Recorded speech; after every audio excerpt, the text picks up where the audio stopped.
পাকিস্তানের সাবেক প্রধানমন্ত্রী ইমরান খান কারাগারে মারা গেছেন বলে গুজব ছড়িয়ে পড়েছে। এর মধ্যেই পাকিস্তান তেহরিক-ই-ইনসাফ দলের এই প্রতিষ্ঠাতার ৩ বোন অভিযোগ করেছেন, গত ৩ সপ্তাহেরও বেশি সময় ধরে ইমরান খানের সঙ্গে তাদের সাক্ষাৎ করতে দেওয়া হয়নি এবং তারা ভাইয়ের সঙ্গে সাক্ষাতের দাবি জানাতে গিয়ে রাওয়ালপিন্ডির আদিয়ালা কারাগারের সামনে পুলিশের নৃশংস হামলার শিকার হয়েছেন।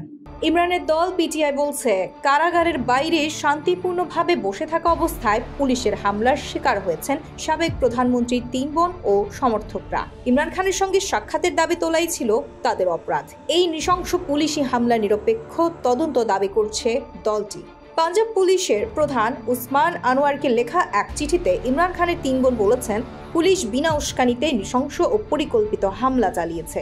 নরিন নিয়াজি খান বলেন, আমরা তার শারীরিক অবস্থা নিয়ে উদ্বেগ জানিয়ে শান্তিপূর্ণভাবে প্রতিবাদ করেছি।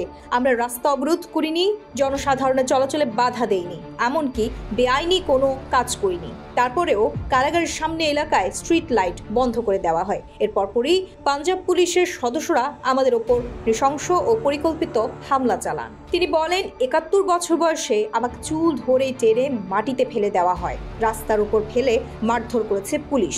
এতে দৃশ্যমান আঘাতের সম্মুখীন হয়েছি আমি। কারাগারের বাইরে থাকা অন্যান্য নারী সমর্থককেও পুলিশ মারধর করে টেনে হিঁচড়ে নিয়ে যায় উল্লেখ করে নরিন খান আরও বলেন, পুলিশের আচরণ ৩ বছর ধরে শান্তিপূর্ণভাবে প্রতিবাদকারী নাগরিকদের বিরুদ্ধে ব্যবহৃত নির্বিচার বল প্রয়োগের অংশ ছিল। তিনি বলেন, পুলিশের আচরণ সম্পূর্ণরূপে অপরাধমূলক, অবৈধ, নৈতিকভাবে নিন্দনীয় ছিল না এবং গণতান্ত্রিক সমাজে যে কোনো আইন প্রয়োগকারী সংস্থার মৌলিক কর্তব্যের সরাসরি পরিপন্থী ছিল না। অবিলম্বে এই নৃশংস হামলার সঙ্গে জড়িত সকল পুলিশ কর্মীর বিরুদ্ধে ব্যবস্থা গ্রহণ করুন।